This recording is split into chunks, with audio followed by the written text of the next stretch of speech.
যদি ভুল ট্রেনে উঠেই পড়ো তবে সামনের স্টেশনে নেমে যাও, কারণ তোমার পথ যত দীর্ঘ হবে তোমার ফেরার পথ তত কঠিন হবে।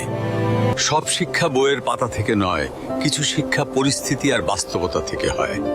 টাকা মানুষকে বড়লোক বানাতে পারে, কিন্তু ভদ্রলোক নয়।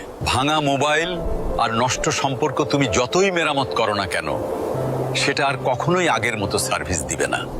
মিথ্যেবাদীরা এখন সবার প্রিয় হয়, আর সত্যবাদীরা হয় অপমানিত আর অবহেলিত। অপমানিত স্থানে কখনো দ্বিতীয়বার যাবেন না, কারণ যেখানে আপনার সম্মান নেই সেখানে আপনার না যাওয়াটাই ভালো। মিথ্যা তখনই জিতে যায় যখন সত্য বলা মানুষগুলো বোবা হয়ে যায়। চরিত্র আর ব্যবহারের যত্ন নিন। দামি পোশাক আর গাড়ি বাড়ির মালিক হলেও ভালো মানুষ হওয়া যায় না। কোনো কিছু না খেলে যেমন স্বাদ বোঝা